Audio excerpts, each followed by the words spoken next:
Gloria al Señor, vamos a buscar en segundo libro de Samuel, capítulo 3, versículo 1. Segundo libro de Samuel, capítulo 3, versículo 1. Dice la palabra: Hubo larga guerra entre la casa de Saúl y la casa de David. Pero David se iba fortaleciendo y la casa de Saúl se iba debilitando. Señor, te damos gracias en esta noche. Gracias por tus misericordias que podemos, Señor, disfrutar. Te pedimos, Dios Todopoderoso, que nos hables tu palabra. Nos alumbres, Señor, con ella, Padre eterno, que tu luz y tu verdad, Señor, resplandezcan en nuestro interior a través de tu Santo Espíritu, en el nombre. Amén y amén. Bien, vamos a leer acá en la Nueva Versión Internacional. Dice: la guerra entre las familias de Saúl y David se prolongó durante mucho tiempo. David consolidaba más y más su reino, entre tanto que el de Saúl se iba debilitando. Bien, aquí estamos en segundo libro de Samuel, donde ya vemos que la historia se va configurando para que el rey David pues ya tomara el lugar que Dios le había dicho que iba a ocupar hacía ya tiempo. Como sabemos, Dios el Señor escogió a David para ponerlo como rey de Israel en reemplazo de este primer rey Saúl, que como sabemos también fue escogido por Dios, pero él de pronto pues se le ve que no entiende lo honrado que fue, por lo menos no lo entiende como debería, y desobedeció a Dios en la posición en que lo puso. Es decir, él no siguió el programa que Dios quería con Israel, sino hizo conforme a su parecer, y eso fue llevándole pues a que Dios se hartara de él literalmente y más adelante lo desechara. David entonces es una idea de Dios que viene a ser como un reemplazo de esa fallida gestión de Saúl. David sobresale, como sabemos en la Escritura, por su corazón que tendía a alabar al Señor. Sobresale en la Escritura por su obediencia, por su prudencia, por su temor de Dios. Esas son cosas que no solamente Dios resalta de él, sino también la gente. Y la Escritura al final le da un lugar muy, muy interesante al rey David. Ustedes lo han leído, bueno, están enterados de cómo es el asunto. En el segundo libro de Samuel ya está cercano David a consolidar por completo su reino. El problema fue que tras morir Saúl, Abner, general del ejército de Saúl, puso a Isboset como rey, ¿sí?, a un descendiente de Saúl. Es decir, en el caso de David se ve que se le demoró mucho en resolvérsele su problema, ¿sí? El rey David, nada más, imaginemos, para que nos sigamos una idea, nada más muere Saúl, y no fue que la solución ya vino de inmediato, no, sino que estuvo 7 años y 6 meses gobernando en Hebrón, en Judá, al mismo tiempo en el que había un rey funcionando en todas las demás tribus, que era Isboset, hijo de Saúl, que fue puesto allí por Abner, su general. De manera que para David las cosas fueron centímetro a centímetro ganadas. No fue fácil para él. Vemos que se le demora mucho, ¿sí? Se le demora mucho la situación en resolvérsele, a pesar de que Dios el Señor le había dicho: yo te voy a hacer rey. ¿Sí? Se le demora mucho, pues como sabemos él tiene que huir. Saúl le empieza la persecución sobre él. Por un tiempo estuvo refugiado en territorio filisteo bajo el permiso de Aquis, rey de Gad. Bien, o sea, luego regresa, luego se tiene que volver a ir. O sea, en el caso de David vemos que la gestión de ese lugar donde Dios quería ponerlo fue todo un proceso y fue todo una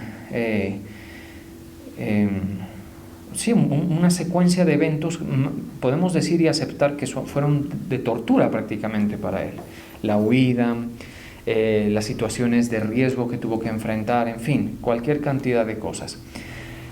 El asunto es que aquí dice algo que llama la atención, dice, hubo larga guerra entre la casa de Saúl y la casa de David. Entonces la casa de Saúl era la que estaba para ese momento administrada por Isboset, cuyo general era Abner, que conocía muy bien a David, obviamente, porque Abner estuvo sobre David, fue autoridad de David en las campañas y todo, militares. La conocía muy bien, pero en ese momento hubo ese pleito. Pero aquí dice que la casa de David se iba fortaleciendo. Y a mí pues me llama poderosamente la atención esa expresión, porque en el caso de David sí estaba lejano lo que él aspiraba a tener porque Dios lo había puesto en su corazón. También estaba lejano la relativa paz y reposo que podía llegar a tener como soberano de Israel. Estaba lejos de él todo lo que él esperaba de obtener como bienestar. Una de las cosas que él quería era paz. Él no quería estar perseguido. Realmente eso es una situación muy incómoda en la cual estar, ¿sí? Esa situación de no poder arraigarse, no poder desarrollar la tranquilidad que uno necesita para la vida, realmente en David se ve muy lejana. Sin embargo, poco a poco, dice, la casa de David se iba fortaleciendo. Como sabemos, al final del tiempo, la casa de la casa de David se volvió tan fuerte, tan robusta, que los reyes enemigos de Israel hacían la paz con él, porque sabían que era una persona pues muy respaldada por Dios y con muchísimos recursos militares y económicos para emprender cualquier campaña y someter a los reinos que les rodeaban, entre ellos pues sabemos los filisteos, bueno, y otros más. Entonces vemos que sí llega un punto, aunque siempre hubo violencia alrededor de David, sí llega poco a poco a establecerse la tan disputada soberanía de Israel, porque lo que vemos aquí es que está siendo disputada David usando exclusivamente la fe. Él no usó armas para montarse al trono, él no usó atajos ni caminos de rebeldía ni caminos ilegítimos delante de Dios para montarse al trono, ¿sí? Él dejó que Dios lo pusiera, pero tuvo que defenderse, ¿estamos de acuerdo? Por eso digo armas. O sea, por eso digo que él tuvo una disputa, porque él, más que el rey, no estaba defendiendo su vida. Él no tenía que realmente defender algo que todavía no estaba en sus manos, al reino. Ya en este punto sí hay dos reinos, Judá e Israel. Pero nunca vemos a David haciendo una campaña intencional contra Abner o contra Isboset. Nunca lo vemos. Entonces, yo quiero que ustedes vayan mirando esto para que vayan extrayendo aspectos que pueden serles muy útiles. ¿Por qué? Porque nosotros, después de que obviamente ya hemos nacido de nuevo, si es que eso se ha dado, que espero que sea así, ya hemos hablado de eso mucho, después del nuevo nacimiento y aspectos trascendentales como lo son esto de la regeneración que habla tanto la Escritura, bueno, después de eso entonces nosotros seguimos aquí en esta vida. Y esta vida, pues a veces la gente no sabe cómo vivirla en la fe, ¿sí? No sabe cómo ir desarrollando en obediencia al Señor su vida para que el mismo Señor le abra camino. Porque mire, lo mejor que podemos hacer nosotros como creyentes es dejar que el Señor nos abra camino, dejar que el Señor nos ponga en los sitios que Él nos quiera poner, dejarlo que su plan se desarrolle. ¿Estamos de acuerdo?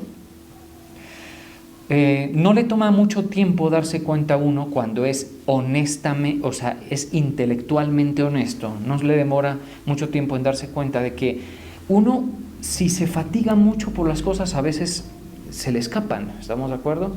Y la vida está tan llena de situaciones que lo que uno a veces planea está más lejos de suceder que de lo que uno quisiera. Y realmente tener bajo control muchas variantes de la vida es difícil, realmente. Cuando nosotros tenemos salud, por ejemplo, cuando tenemos relativo bienestar, uno casi no piensa en esto. Pero el hecho de que usted, por ejemplo, goce de salud, si la goza y si lo hace, pues qué bueno, o goce de un relativo bienestar, no lo debe llevar al engaño personal de pensar que usted puede sostenerse en un lugar, ¿sí? Que usted puede abrirse paso por su propia mano, por su propia cuenta, ¿sí? Por muy inteligente o brillante que pueda llegar a ser una persona, que cabe la posibilidad de que lo sea, el mejor lugar no es el que él se abre, sino el que Dios le abre. ¿Estamos de acuerdo? Eso está claro. La mejor provisión no es la que él consigue, sino la que Dios le da. ¿Estamos de acuerdo? Es diferente. Sí, por eso es que la Biblia dice que la bendición de Jehová es la que enriquece y no añade tristeza con ella, porque hay muchas veces que la gente, por conseguir las cosas de la vida, empeña todo, incluso, como bien lo sabemos, empeña hasta la misma salvación. Ni son conscientes que hay que pensar en la salvación del alma, porque claro, la agenda del día a día es tan precipitada que la gente no tiene espacio para eso. ¿Sí? Pero entonces la gente dice, no, yo me voy a proveer esto o aquello. Y entonces eso no le debe suceder a una persona que cree en el Señor, porque la persona que cree en el Señor, en el Dios que hizo el mundo, recordemos eso, ¿cierto? Porque nosotros estamos creyendo en el mismo Dios con el que se relacionó David. ¿Cuál es ese Dios? El Dios de Israel, ¿cierto? ¿Cómo se refiere a él el apóstol Pablo? El Dios que hizo el mundo. Este también se refiere aquí en Romanos. El apóstol Pablo dice al único y sabio Dios, también se refiere. Con ese mismo Dios se relaciona. Entonces, ¿qué tenía David? David era una persona que sí tenía aspiraciones, obviamente, ¿sí? No tener aspiraciones no es algo bueno, ¿sí? Las ambiciones son malas, pero las aspiraciones hay que saberlas manejar.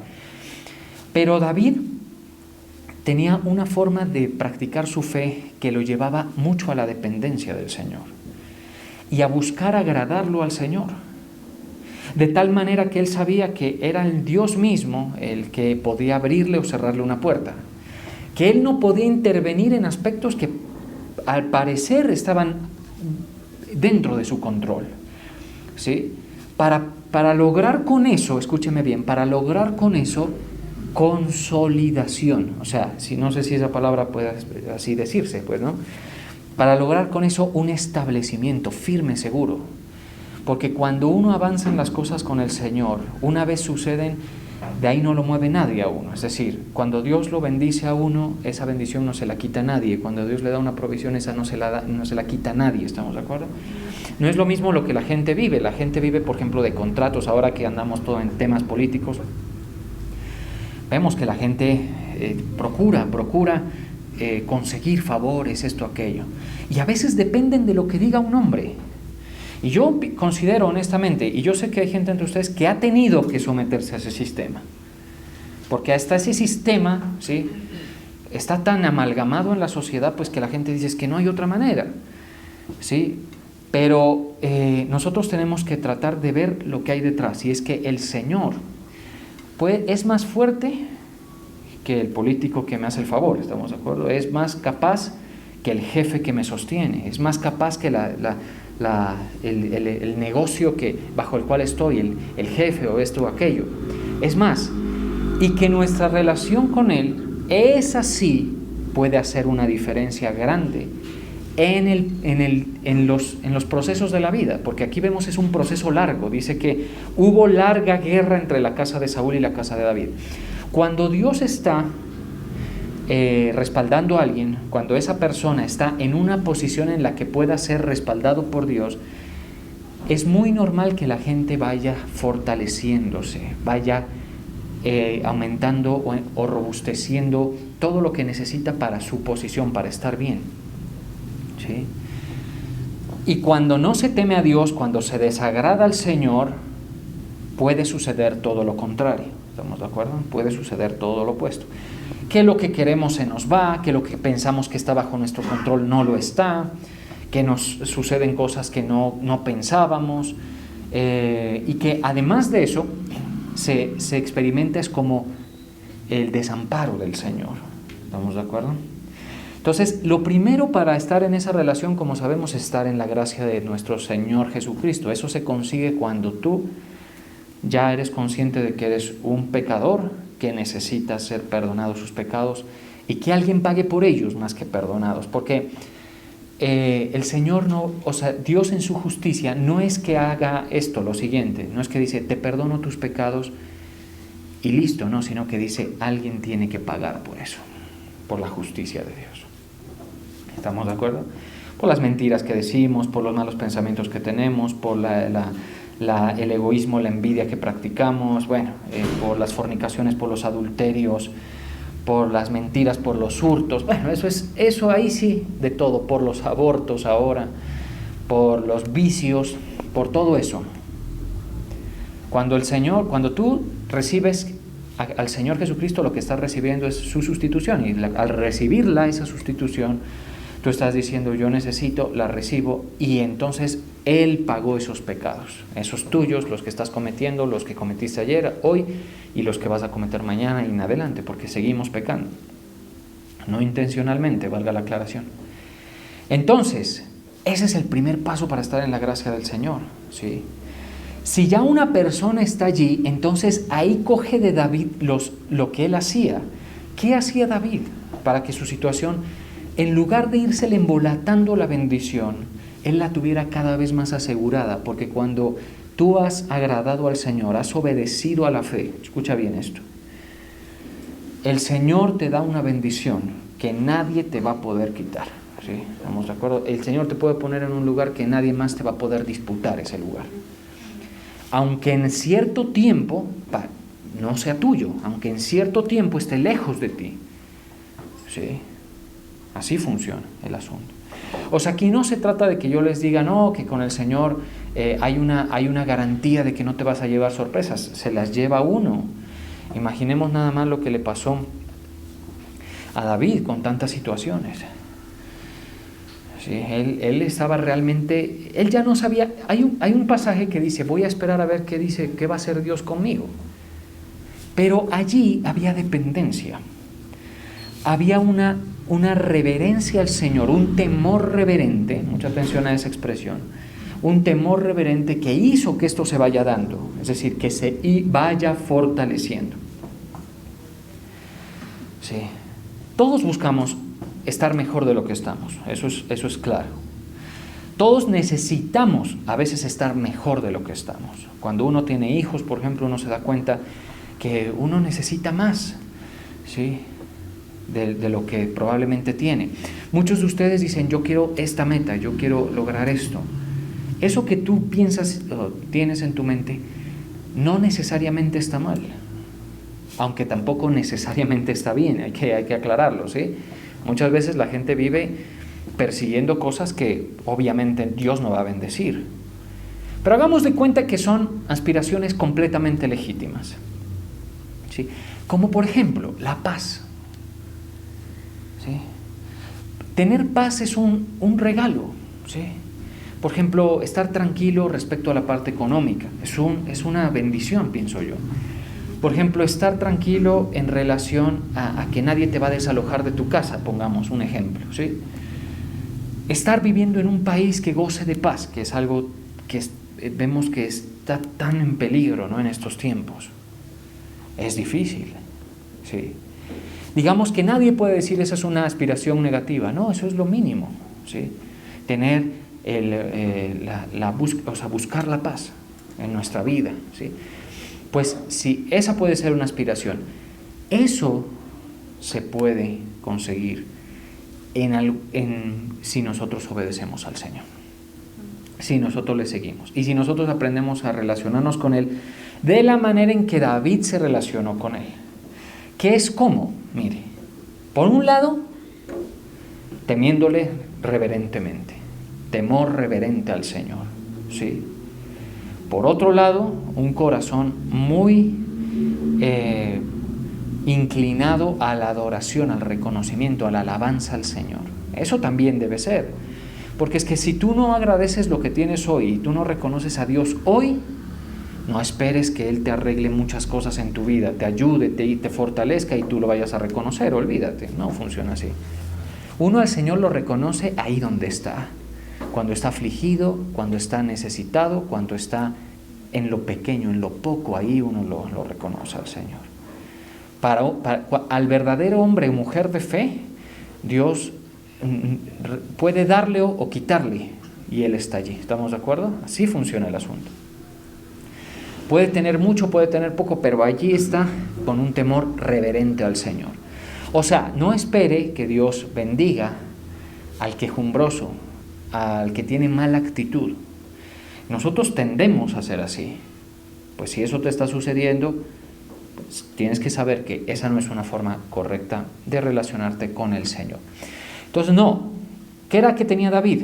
Temor reverente, alabanza, reconocimiento y mucha dependencia.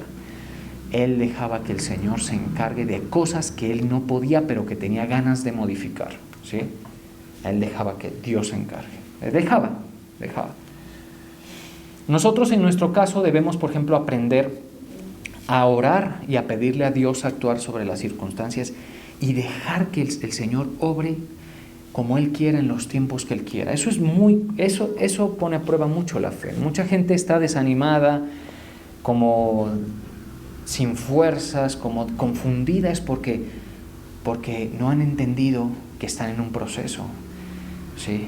Entonces, cuando a nosotros nos va mal, a veces nosotros lo que hacemos es proyectar una mala actitud frente al Señor, y eso no nos hace ningún bien.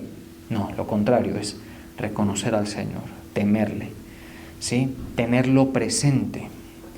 Y el Señor va a irlo guiando a usted, lo va a ir bendiciendo, lo va a ir fortaleciendo, le va a ir incrementando lo que usted necesita, porque aquí no se trata de que nos incremente lo material. Con que el Señor te incremente por medio de su trato y su edificación, escúchame bien, la sabiduría, la revelación, ya tú eres otra persona para manejar las cosas. El Señor no necesita darte más, puede empezar por allí, ¿estamos de acuerdo? Y empieza por allí y comienza a darte soluciones. Y por ahí hay un problema con un hijo, por ahí hay un problema en la pareja, por ahí hay un problema en esto o en aquello, y tú vuelves a la dependencia, tú vuelves al camino del temor reverente al Señor. ¿Qué sucede? El efecto es que te vas a ir fortaleciendo. Eso es lo que va a pasar. Sí, eso es lo que va a pasar. En todos los aspectos posibles. ¿Estamos de acuerdo? Y ojo, y obviamente con la garantía de nuestra salvación. Obviamente. Que si eso no está, pues, ¿de qué sirve vivir una vida llena de satisfacción en cuanto a las aspiraciones que se tienen? Pues si lo que el alma finalmente se va a perder. Pero entonces, si ya tú estás en la salvación, ya comienza uno a pensar. O sea, este es un mensaje que bien puede caberle a gente que es arrepentida, que ha creído en el mensaje del Evangelio y que por ahí tienen una cosita o dos o tres o a veces muchas más que no le gusta, ¿sí? Que no nos gustan, o que somos débiles, o que sentimos que ¿quién me va a sostener cuando yo tenga este dado, en este punto, en esta situación? ¿Quién me puede ayudar? Me quieren hacer daño, me quieren destruir aquí y allá. Eso se da mucho, muy frecuente. Tenemos el caso en la iglesia de una persona que el trabajo que tiene hoy, no en esta iglesia, sino en la grande, el trabajo que tiene hoy se gestionó por oración, porque a veces cuando la actitud de búsqueda al Señor es correcta y se piden esas cosas, el Señor responde. Es decir, si un hijo nacido de nuevo, que ha creído el Evangelio, que tiene su nombre escrito en los cielos, se acerca y dice, oremos por trabajo, pongámonos de acuerdo por esto, el Señor en una buena parte de casos lo entrega, en la mayoría de casos. ¿Por qué? Porque el trabajo significa ingreso, significa productividad, significa salud económica, ¿sí? Y significa poder hacer cosas. Y también es bendición estar empleado, sin duda. Eso es obvio que es así. Entonces, el trabajo que tiene en este momento se lo dio el Señor por medio de la oración y está en un cargo muy, muy disputado en esa compañía. La compañía es pública y oiga, esa persona se mantiene pidiendo oración porque la quieren descabezar. Van por su puesto y por sus ingresos, ¿sí? Y eso, yo digo, esa pobre mujer, o sea, esa mujer realmente solamente la fe la puede tener allí en ese trabajo. Porque si es así de duro mantenerse, como le hacen una rapiña, una persecución, unos falsos testimonios y todo eso, a veces hasta la gente dice, me voy, se queden con eso, mejor prefiero la paz, prefiero la tranquilidad, ¿sí? Pero el Señor le ha dado la condición espiritual para poder refugiarse en el Señor, soportar toda esa lluvia de ataques de todo calibre y decirle, Señor, pues defiéndeme y sosténme y guárdame eso, que si tú quieres que yo lo siga recibiendo, eso es lo que va a suceder. Y el Señor la sostiene con diestra poderosa, ¿sí? No deja que se lo peleen, y se lo pelean, pero así. Muchas veces nosotros, mire, ¿en qué se va volviendo uno experto? En ver eso, el Señor. Yo me he ido dando cuenta que yo no tengo, para mí, la diestra que me sostiene es el Señor. Por ahí escucharon esa prédica del ministerio, creo que el domingo, bueno, eso tiene que ver con esas reflexiones, es decir, el Señor me sostiene con muchos o con pocos, Él sabe lo que necesito. Uno se va dando cuenta, pero estar así requiere unos ajustes en tu persona, en tu forma de manejar las cosas, a veces bastante profundos, ¿sí? Porque la gente no está acostumbrada a vivir dependiendo del Señor, ¿sí? Está acostumbrada a vivir dependiendo de cualquier cosa. Incluso el Señor tienes que saber que te puede estar quitando cosas para que en esto te vuelvas cada vez más hábil, ¿sí? Si tú has tenido la osadía, escúchame bien, de decirle, yo quiero estar en tu voluntad, Señor, yo quiero servirte, y eso te lo reconozco, el Señor dice, bueno, listo, pero entonces ven, quitemos esto de aquí, quitemos esto de acá, quitémosle esa esclavitud que tú tienes a la aprobación humana, eso que tú persigues tanto, que es sentirte respaldado, con compañía, con todo. Vamos a hacer unas cosas y vamos a ver qué queda, vamos a ver cómo tú te portas en esas situaciones. Y suceden, pero te voy a decir, siempre te vas a ir fortaleciendo. Y eso está prometido en la Escritura. De hecho, en Proverbios 4:18 dice, mas la senda de los justos es como la luz de la aurora, que va en aumento hasta que el día es perfecto. Va en aumento, poco a poco. Imagine que esto es tanto, porque cuando uno lee, por ejemplo, Proverbios 4:18, uno dice, no, eso es metafórico. Esa luz no la ve nadie. Bueno, imagínate que nuestra luz, la luz de Cristo en nosotros y la luz propia que emitimos después de haber creído en el Señor, va a ir poquito a poco aumentando según dependamos y creamos. ¿Sabes hasta qué punto? Hasta que el mundo, este mundo impío, este mundo que no teme a Dios, lo vea. Y eso va a suceder cuando vengamos en gobierno milenial con el Señor. Cuando el Señor diga, mira, encárgate de estas 2, 3, 4, 5 ciudades, y sea usted, imagínese, porque usted le creyó, porque usted adoptó el programa de salvación, ¿sí? Y el mundo impío va a ver eso.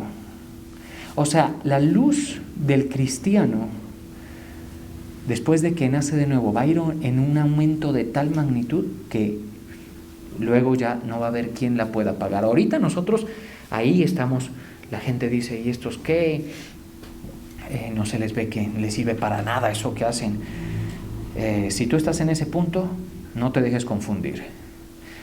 Esas personas que dicen eso son gente muy probablemente que no han sido alumbradas con la luz del Evangelio ni de Cristo, y van a decirlo, pero tú sigue fielmente obedeciendo al Señor con temor reverente, consultándole a Él en los momentos en los que tengas dudas y dejando que el Señor te vaya abriendo espacio, disponiéndote, ¿sí? Señor, yo estoy aquí, dime, ¿de qué quieres que hablemos? Hay gente que ni eso quiere hacer.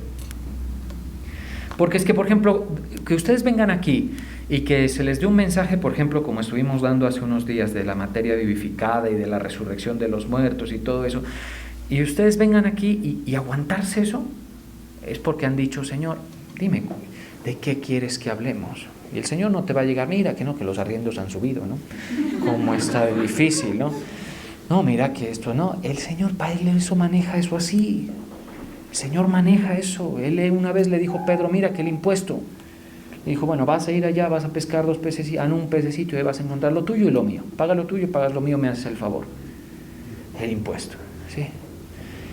No, el Señor te pone en otra onda, ¿sí? Te comienza a hablar, te comienza a edificar, y poco a poco tú, si crees, escúchame bien, si crees poco a poco, más fuerte, más fuerte, más fuerte, más fuerte, poquito a poco. ¿Frente a qué? Tú dices más fuerte, ¿frente a qué? Pues más fuerte frente a las adversidades de este mundo, que las hay por montones, más fuerte frente a la obra opositora y peligrosa de Satanás, más fuerte también contra los enemigos naturales, y también vamos ganando en peso de gloria, en condición espiritual, para que cuando vayamos a la casa del Padre, al Padre de los Espíritus, lleguemos allá y todo sea haber ganado. ¿Estamos de acuerdo? Todo sea haber ganado. ¿Se está dando cuenta usted?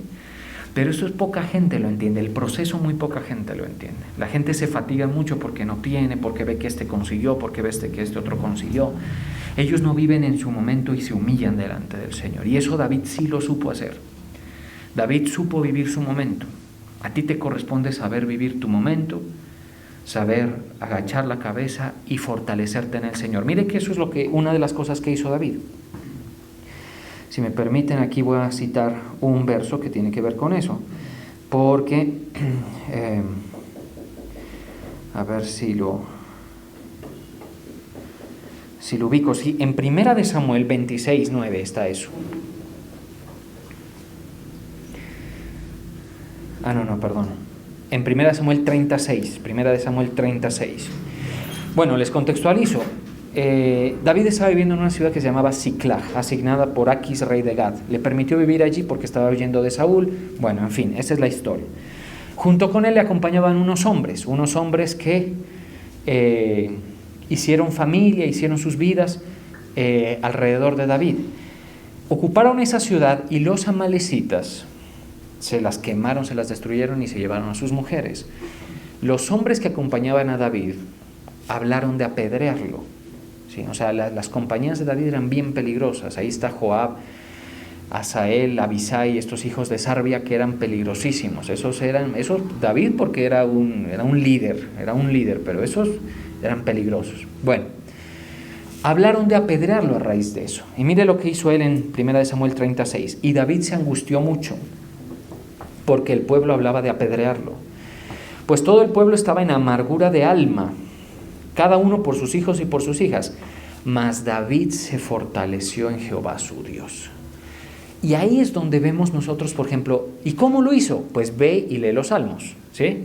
Y te vas a dar cuenta que David empieza alabando al Señor y también le pide venganza, pero se somete, él deja que el Señor maneje.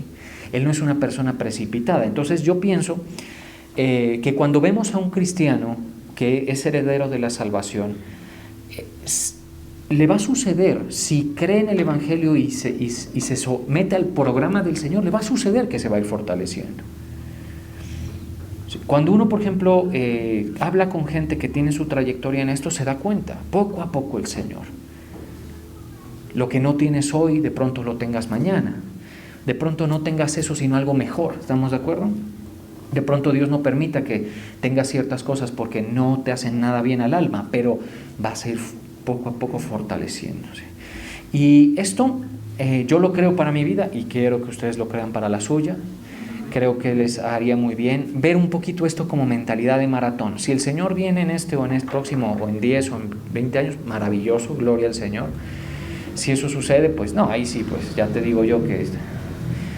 Pero igual, como no sabemos, entonces tenemos que estar así, en una actitud dependiente, fortaleciéndonos en el Señor. Cree. Cuando tú escuches a alguien de fe hablando de métodos de fe, cree. Te va a hacer muy bien. ¿Estamos de acuerdo? Cuando tú escuches al Señor dándote aliento, dándote consuelo, créelo. Y sobre todo también obedece al Señor, obedece su palabra, obedece a la fe, porque si eso no funciona, y no estamos hablando de obras, estamos de obediencia a la fe, ¿estamos de acuerdo? Si eso no está funcionando, pues, ¿qué vamos a pedirle lo demás? No. Entonces, el cristiano poco a poco se va fortaleciendo. El Señor va haciendo una obra, lo corrige. A veces uno siente que retrocede. Yo he tenido mucho esas sensaciones de que he retrocedido. Pero veo otros aspectos así más globales de la vida en los que analizo y digo, el Señor me ha ido fortaleciendo poco a poco. Me ha ido ayudando. Yo recuerdo, por ejemplo, cuando asumí la primera responsabilidad después de que estuve en esta situación con el apóstol, ustedes saben, regresé y yo tenía proyectos. Yo tenía ahí a mi novia, en ese momento mi esposa, ahora es mi esposa, tenía a mi novia, pude ver que pues una mujer de mucho valor, yo quería ofrecerle, pero yo en ese momento, les soy honesto, no tenía nada, pues, sino líos por todo lado. Sí, solo líos. Y entonces el Señor nos asignó la obra. Una de ellas, precisamente Salem, porque yo tuve mucho tiempo que atender Salem en ausencia de mis padres y todo eso. Y el Señor trató conmigo, trató con mis temores, trató con mis afanes ahí. Eso fue lento, pausado. Pero ahí estuvimos haciendo el curso, aprendiendo, corrigiendo y dependiendo del Señor. Poco a poco el Señor me fue abriendo espacio. Un espacio que pequeño parece, ¿no? ¿Cierto? Ustedes lo ven y dicen, eso es pequeño. No ha habido poder humano ni espiritual que nos los quite. ¿Qué tal eso? Así se los digo. ¿Qué tal? Ni el bicho, el coronavirus, no lo puedo quitar. Y cuando me refiero a eso, no me refiero a ustedes. No se equivoquen. El ministerio que Dios me dio. ¿Estamos de acuerdo? Quiero creer que el Señor me puede fortalecer aún más, porque lo necesito. ¿Estamos de acuerdo? Lo necesito, yo sé que lo necesito. Pero eso no lo consigo puyando a ustedes ni diciendo nada. Eso es yo con el Señor, aceptando lo que Él me niega, porque Él me niega cosas a mí. ¿Sí?